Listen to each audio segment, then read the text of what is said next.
Welcome student, आप सभी का स्वागत है हमारे यूट्यूब चैनल पे। और इस लेक्चर में हम लोग कोऑर्डिनेशन कंपाउंड के नेमिंग का फर्स्ट पार्ट कवर करेंगे, जिसके अंदर मैं आपको बेसिक आइडिया दे दूंगा। आप नाम लिखने वक्त उसका जब नाम लिखो तो आप क्या क्या चीज़ को आपके ध्यान में रहना चाहिए, तभी जाके आप लिख सकते हो। तो वेरी बेसिक पॉइंट है, थोड़ा सा उसको समझने की कोशिश करते हैं। चलिए शुरू करते हैं। देखो, जैसे मैं आपसे इसका नाम पूछता हूँ तो आप लोग में से मैक्सिमम 80% को पता है NaCl को आप क्या पढ़ते हो। मैं ये बोल सकता हूँ 100% को पता है। NaCl को आप लोग पढ़ते हो सोडियम क्लोराइड। क्या पढ़ते हो? Sodium chloride. इसमें क्या चीज़ सीखने वाला है ये चीज़ अभी आपको पता नहीं चलेगा। देखो, आपको इसको आराम से आपने लिखा सोडियम क्लोराइड। फिर मैं आपसे दूसरा प्रश्न पूछता हूँ कि MgCl2 को क्या पढ़ते हो आप लोग। तो आप लोग बोलोगे सर ये इसको क्या है, इसमें तो मैग्नीशियम क्लोराइड पढ़ते हैं। क्या पढ़ते हैं बोलो? Magnesium chloride.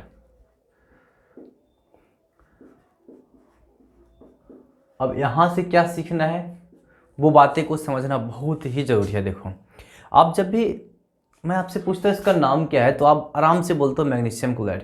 क्या आपने कभी इसका नाम मैग्नीशियम डाइक्लोराइड बोला क्या? बातें को समझो, क्वेश्चन क्या है, क्या आपने कभी भी इसका नाम मैग्नीशियम डाइक्लोराइड बोला क्या? नहीं बोला। तो ये बात आप जानते हो लेकिन सोच नहीं पा रहे हो। देखो, इसको डाइक्लोराइड आप नहीं बोलोगे, इसलिए क्योंकि जब भी ये आयन के रूप में होता है, देखो इसको जब आप ब्रेक करते हो तो आपको पता है ये Mg+2 और 2Cl- में ब्रेक होता है। और इस प्रकार से ब्रेक होता है, मतलब ये आयनिक रूप में ब्रेक हुआ। यह भी आयन है, कैटायन है, और ये एनायन है। तो जब भी कोई भी चीज़ आप इसको देख रहे हो तो ये आयन के रूप में ब्रेक हो रहा है। तो जब भी आयन के रूप में रहेगा तो इसमें आपका जब नाम लिखते हो ना, आप जब इसका नाम लिखते हो तो उस टाइम आपको इसकी मल्टीप्लिसिटी दिखाने की ज़रूरत नहीं होती है। कहने का मतलब ये कि इसकी कितना संख्या है इसको दिखाने की आपको ज़रूरत नहीं है। तो देखो, ये चाहे इसका 5 हो तब भी आपको कोई ज़रूरत नहीं है। आप डायरेक्ट क्या लिखते हो? Magnesium chloride. क्या लिखते हो? Magnesium chloride. जो इम्पोर्टेंट पॉइंट है ये कि चाहे इसकी संख्या कुछ भी हो, इसकी नंबर कुछ भी हो, उसमें कभी भी आप क्या करते हो, उसकी मल्टीप्लिसिटी को नहीं दिखाते हो। फिर आपसे मैं पूछता हूँ AlCl3 को क्या पढ़ते हो?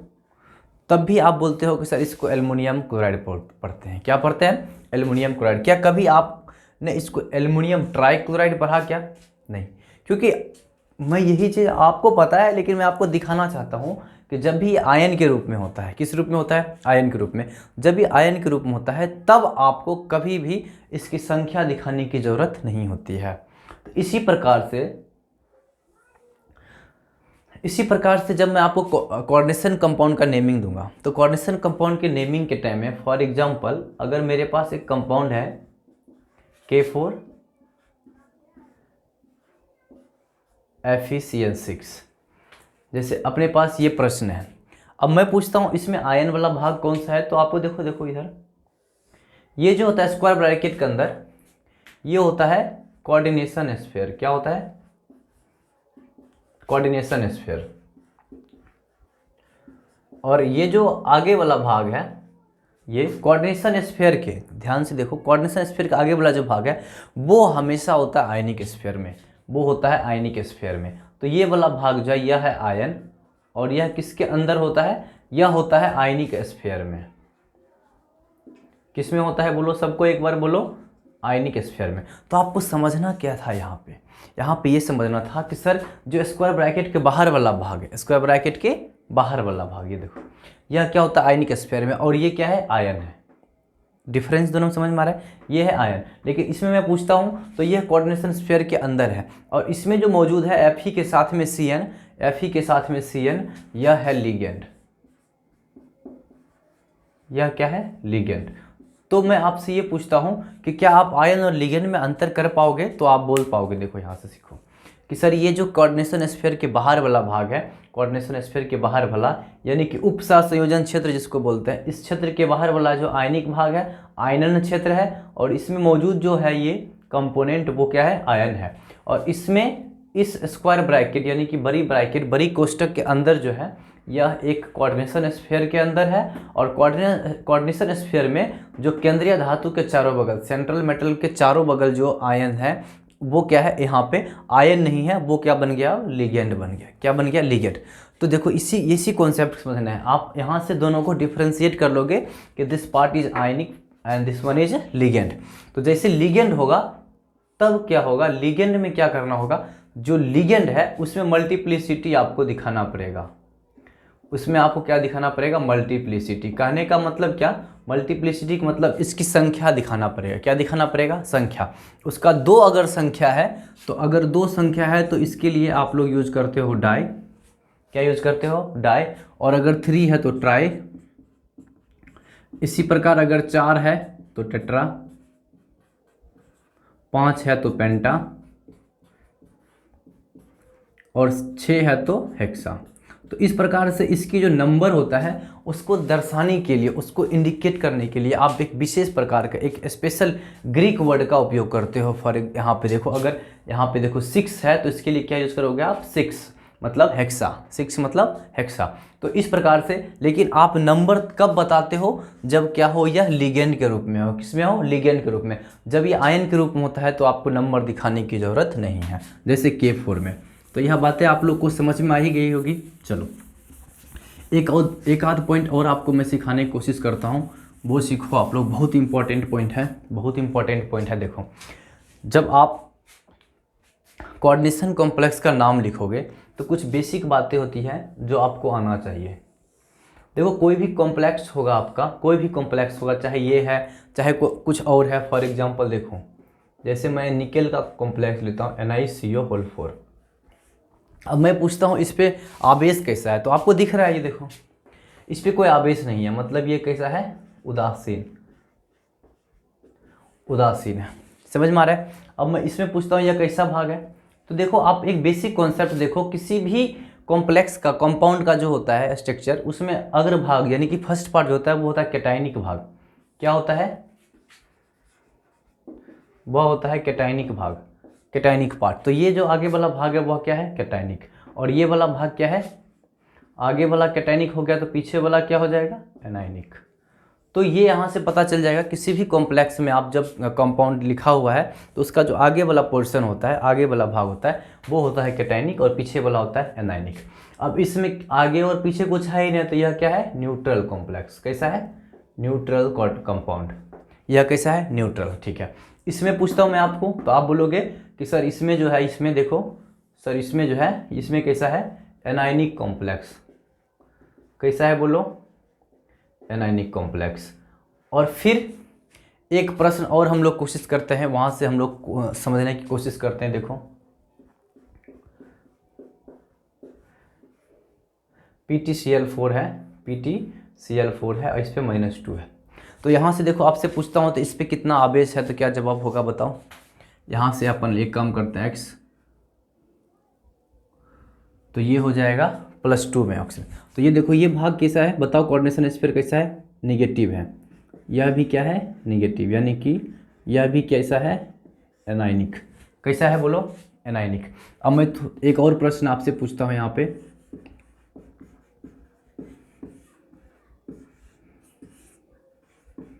अब इस कॉम्प्लेक्स के बारे में आपसे पूछता हूं तो बोलो ये कॉम्प्लेक्स किस प्रकार से, यही क्वेश्चन है, आपको समझना है, बहुत इंपॉर्टेंट है, छोटी सी बात है बस। ये देखो, आगे वाला भाग क्या हो गया बताओ, आगे वाला कोई भी कॉम्प्लेक्स का आगे वाला भाग हो तो कैसा होता है, पॉजिटिव। कैसा होता है, पॉजिटिव। तो सर यहाँ पे जो ये कॉम्प्लेक्स हो गया, यह हो गया कैटायनिक। क्या हो गया, कैटायनिक। और ये जो इधर वाला भाग बचा कोऑर्डिनेशन स्फीयर के उपसंयोजक क्षेत्र के बाहर, यह हो गया आयनिक। कैसा हो गया, आयनिक। तो कुल मिला के एक चीज़ पता चल रहा है आपको कि सर कोई भी कॉम्प्लेक्स आप दोगे सर, वो 3 ही प्रकार से हो सकता है। या तो न्यूट्रल होगा, तो ये रहा, या तो इस प्रकार से होगा कि आगे वाला भाग कैटायनिक होगा तो कॉम्प्लेक्स कैटायनिक हो जाएगा, और या तो ये हो सकता है कि सर पीछे वाला भाग हो जाएगा ये कॉम्प्लेक्स तो एनायनिक हो जाएगा। तो कुल मिला के कितने प्रकार का हो जाएगा, 3 प्रकार के। बात समझ में आ गया आप लोगों को, कितने प्रकार का, 3 प्रकार का। आप पहचान लोगे, पहचानने के बाद नाम लिखने का कुछ बेसिक तरीका होता है। चलिए उस पर चलते हैं हम लोग। यहाँ तक आप लोग को समझ में आ ही गया होगा कैसे करना है। और अगर आप इस चीज़ को पकड़ लिया, बस इतना ही पकड़ना जरूरी था कि कौन सा कैटायनिक भाग है, कौन सा एनायनिक भाग है। उसके बाद नाम लिखने का दूसरा तरीका, इंपॉर्टेंट कॉन्सेप्ट क्या है, सबसे पहले आप क्या करो, कॉम्प्लेक्स को पहचान लो। कॉम्प्लेक्स को पहचान लो। जैसे ही आप पहचान लिए कॉम्प्लेक्स को, आपने पहचान लिया कैटायनिक है कि एनायनिक है या न्यूट्रल है, इस चीज़ को आपने आइडेंटिफाई कर लिया। उसके बाद क्या करना है, आपको दो समूह बनाना है। एक के अंदर आप रखोगे कैटायनिक और न्यूट्रल, एक के अंदर क्या रखोगे आप, कैटायनिक और न्यूट्रल। मतलब कि आप जैसे ही समूह को डिवाइड करके आप चेक कर लोगे तो आपको दिख जाएगा कि कैटायनिक है या न्यूट्रल। तो कैटायनिक और न्यूट्रल को एक समूह के अंदर रख लिया आपने, एक अलग भाग बना लिया, और एनायनिक का अलग भाग बना लिया, और एनायनिक का क्या किया, अलग भाग बना लिया। तो यहाँ से आपको दो समूह दिख जाएगा, अलग अलग बांट लोगे।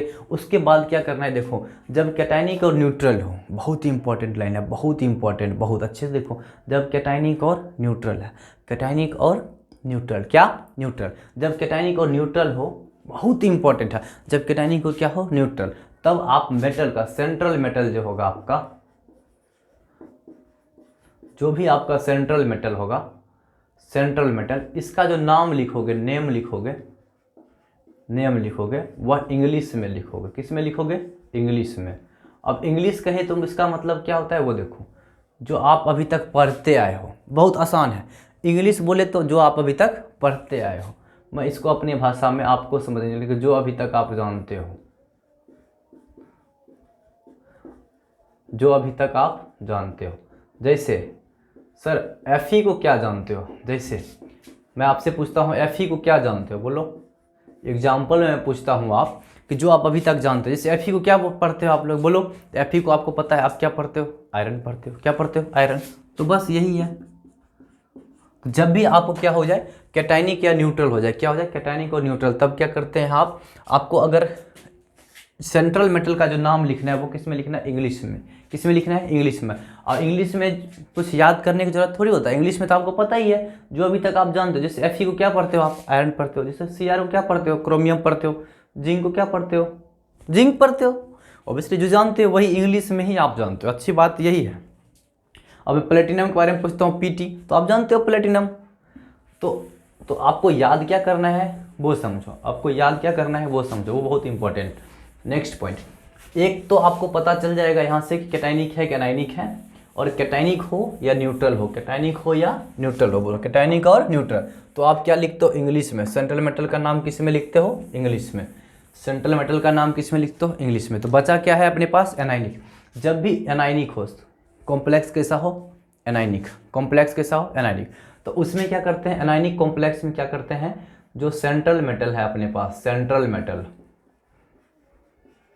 जो भी सेंट्रल मेटल होगा उसका जो नेम लिखोगे आप, सेंट्रल मेटल का क्या लिखोगे, नेम।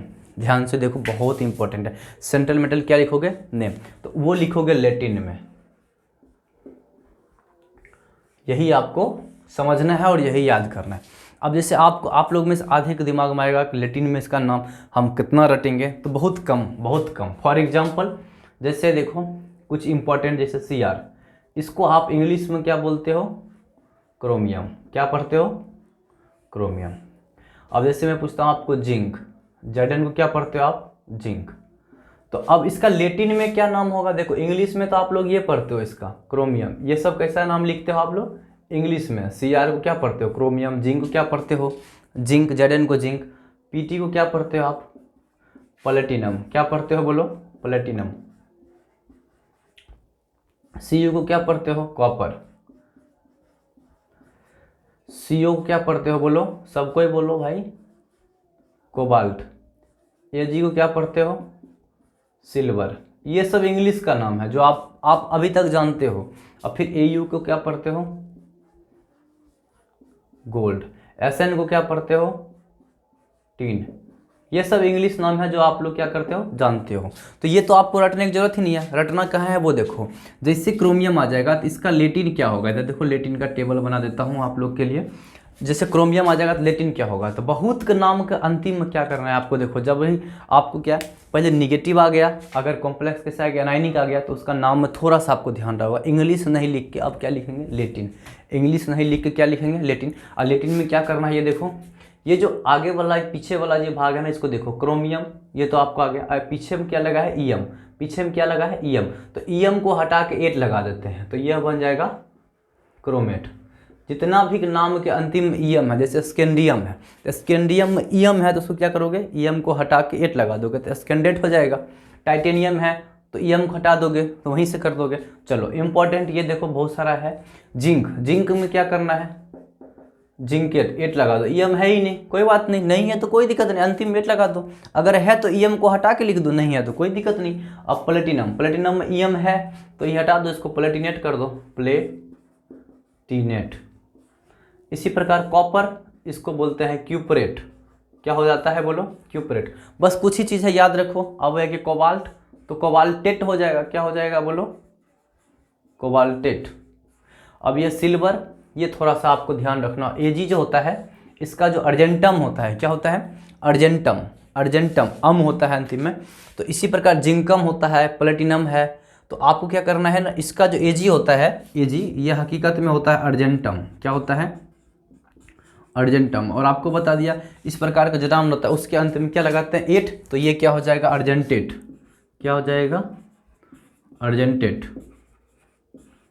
अब इसके नाम में एयू, एयू गोल्ड है, इंग्लिश में इसको क्या पढ़ते हो, गोल्ड, एयू को इंग्लिश में क्या पढ़ते हो, गोल्ड। तो इसको जब लेटिन में लिखोगे तो इसका नाम हो जाता है औरम, AURUM, औरम। तो ये जब इसका आप जब इसको आपका एनाइनिक पार्ट में रहेगा तो अंतिम में लगा दोगे 8, ये हो जाएगा औरेट, क्या हो जाएगा, औरेट। इसी प्रकार SN, SN को इंग्लिश में पढ़ते हो टीन, और आगे हो जाएगा स्टेनेट, क्या हो जाएगा, स्टेनेट। तो बेसिक सब ये बातें हैं, देखो आपको मैं ओवरऑल रिवाइज करा देता हूँ, फिर मैं नेक्स्ट क्लास पार्ट 2 जो होगा इसका, पार्ट 2 के अंदर हम आपको कॉम्प्लेक्स के नेमिंग और उसके कुछ एग्जाम्पल कराएंगे जो आपके लिए बहुत ही इंपॉर्टेंट होगा बोर्ड पॉइंट ऑफ व्यू से, और नीट और जेई जो भी दे पढ़ रहे हो आप उसके लिए, क्योंकि नेमिंग तो आएगा ही आपको।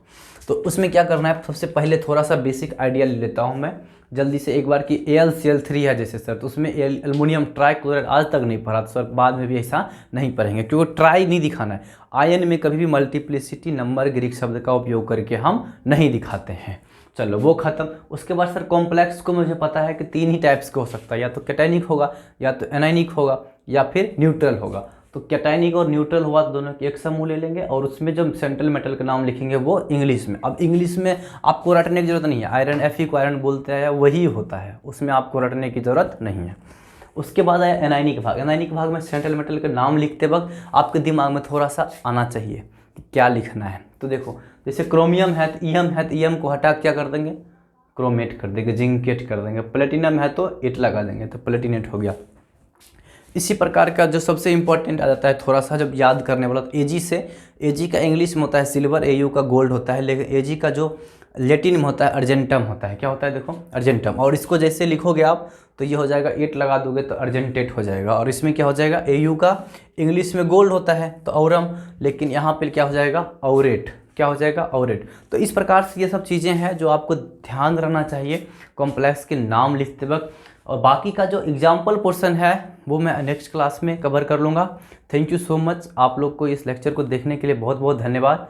और आपको अगर अच्छा लगता है तो प्लीज़ चैनल को सब्सक्राइब कीजिए, लाइक कीजिए और अपने दोस्तों के बीच शेयर कीजिए। ये अपना रिवीजन सीरीज चल रहा है बोर्ड एग्जामिनेशन पर्पस से, यह सीरीज मार्च तक चलेगा। उसमें CBSE बोर्ड के विद्यार्थी हो, स्टेट बोर्ड के हो, बिहार बोर्ड के बच्चे हो, सब कोई कर सकता है। और यहाँ पे मैं जो नेक्स्ट क्लास में डिस्कस करूँगा वो मैं करूँगा मॉडल पेपर से क्वेश्चन और जो प्रीवियस ईयर का क्वेश्चन है। चलिए थैंक यू सो मच, मिलते हैं नेक्स्ट वीडियो में हम लोग।